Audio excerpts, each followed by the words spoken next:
My name is Jeff Spolstra, and I'm with Summit Mortgage, and this is Mortgage Points. In this video, I'm going to cover a topic that's pretty specific to real estate agents, especially buyer's agents, and that is using seller credits on a purchase agreement to fund buyer's agent compensation. This is something I've done a bunch of research on recently. The good news is it's a doable thing. It's a go. There is, however, a very special case that I believe all of you need to be aware of so that you don't end up putting your buyers in a pickle while in their middle of a purchase. But before I can explain that, I've got to go over some background first. So what we're talking about here, seller credits are considered interested party contributions, or IPCs. IPC is any funds that comes into a transaction from any interested party to benefit the buyer. That's an IPC, interested party contribution. Now, who's an interested party? Well, real estate agents are interested parties. Sellers are interested parties. Lenders are interested parties. Some down payment assistance programs are interested parties. Parties that are going to be paying for costs on behalf of the buyer are interested parties. And what kind of costs are we talking about? Well, it's primarily in the areas of closing costs, things that a buyer might normally be paying for, property tax prorations or property tax pre-funds or discount points or buy down rates or that kind of stuff that's going to appear in their closing costs that a seller, for example, is giving a credit to the buyer to cover. Those are interested party contributions. Now, there are a number of ways that these get used, as I just mentioned, but there are limits as to how much a buyer can be receiving in terms of total interested party contributions, depending on certain characteristics of the loan. Let's take a look at what those limits are. Okay, so here's a chart of the maximum IPC for particular loan characteristics.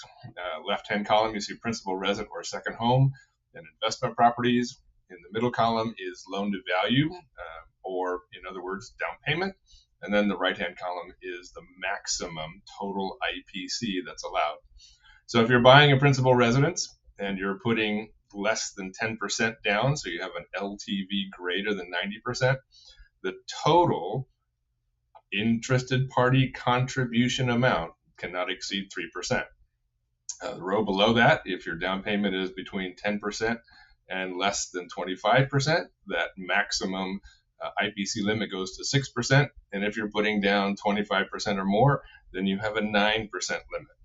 If you're buying an investment property, limits in all cases is 2%. Now, these are typical conforming rates or limits. Jumbo mortgages will have their own limits. They are typically 6%, but that's where you need to be talking with the lender working with your buyer and the particular loan program that they're using to see what that IPC limit is. But these are the normal limits established by Fannie Mae and Freddie Mac for conforming loans for that limit to the amount of money, total amount of IPC into a transaction. This is what I call the yellow zone, or the area that you need to be very cautious about, because this is where most, if not all, of your first-time home buyers are going to land. These are the people who are going to be buying low to moderately priced homes, say 1.2 million or less, and are going to be putting down as little money as possible, 3.5%, 3%, 5%, something less than 10%. They're going to fall into this area with a 3% maximum IPC. So this is what I want you to be thinking when you're working with those first-time buyers, is you must be cautious about this. Okay, why? Not all IPCs are created equal. There are two categories. There are financing concessions and there are sales concessions. What's the difference? Financing concessions have to do with altering the financial elements of the transaction. seller paying for buyer closing costs. That's a financial concession. It's altering the finances of the transaction. Sales concessions alter the value of the property in the transaction. For example, if you're buying you're paying $1 million to buy a home, and you're buying a $100,000 Ferrari that's in the garage to go with it. Well, that $100,000 is going to be considered a sales concession, and that $100,000 will be deducted from the $1 million purchase price to get to a property value of $900,000, not $1 million. Think of it this way: your buyer is buying a home, offering $1 million for it. You get an appraisal back, and the appraiser says, "Sorry, it's only worth $900,000." That's what a sales concession does. It reduces the value of the mortgage property in the transaction. Okay, that's very, very important because in the guidelines, you can exceed the IPC limit. You can, if the limit is 3%, you can collect more than 3%. However, any amount over that 3% will be considered a sales concession. So if you're doing $1 million purchase and the IPC limit is 3%, that means your seller credit limit for IPC, or just your IPC limit in general, is $30,000. If ultimately the buyer is getting $40,000, say in a seller credit, well, that extra $10,000 is going to be deducted from the purchase price to get to the mortgageable property, the property mortgage value. So now you're looking at a $990,000 home value rather than $1 million, and your loan amount, if it's a 95% loan to value, it's going to be based on the $990,000, not the $1 million. That could put your buyer in a bit of a pickle. You don't want that to happen because now then they've got to come up with additional money, because that their down payment plus the lowered loan amount isn't going to get them to the $1 million that you offered. They're going to have to put more money in. So that's a bummer. Now, how does this work in your compensation? Well, let's look at it this way. If you, again, $1 million purchase, if you're asking the seller for a credit of 3% for your compensation, well, that's $30,000.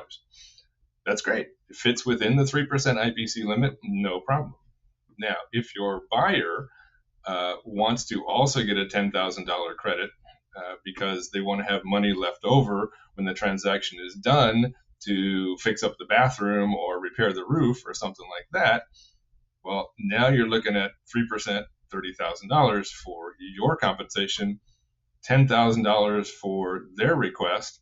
That's $40,000. You're over the IPC limit, which means $10,000 of that is going to get treated as a sales concession and deducted from the purchase price to come up with the property value.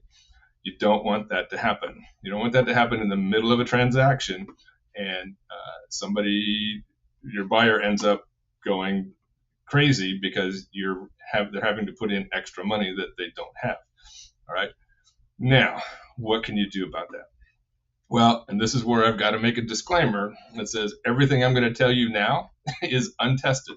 It's not been tried or tested in court, or it's not been tested anywhere. This is just looking at the guidelines to see what may be possible and how you can work around this. Obviously, one way to do it is you lower your requested commission amount to fit the amount that the buyer wants to receive as a credit. Easy solution. Other possible solution is the guidelines allow for certain types of IPCs to not be included in that limit calculation.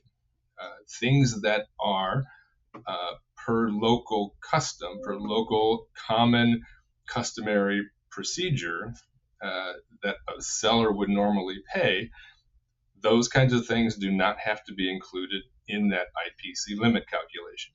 So one possibility is that you actually split that total credit into two of them. One as a credit towards the buyer's closing costs for $10,000. The other as a $30,000 credit towards buyer's compensation, buyer's agent compensation, as per local common and customary practice. Those are trigger words that would tell an underwriter that, oh, this is what normally would have happened, or that's something that the seller normally would have paid for, or could have paid for, might have paid for under reasonable and customary circumstances. Therefore, we don't need to include it in the IPC limit. So that's, again, a possibility. It's something you need to talk with very carefully with your buyer's lender to see and make sure that that's how their underwriting department would deal with it, or maybe there's a better way. My goal in this video is just to let you know that you might have to work something out here if you've got a buyer in this position. I want you to be aware of it so that, like I said, you're not in the middle of a transaction and suddenly the buyer has to find another $2,000 or $3,000 to make up for a down payment difference, or a difference in the loan amount and down payment because of a sales concession that nobody was expecting. Okay, I know this is complicated. That's why I went through this in as much detail as we can right now. If you have further questions about it, you can contact me, but I would suggest, again, if you think you have a buyer that's going to be in this position, talk with their lender and make sure that whatever you're doing in their offers is going to work out the way everybody expects. Okay? Anyway, I'm Jeff Spolstra with Summit Mortgage, and this has been Mortgage Points.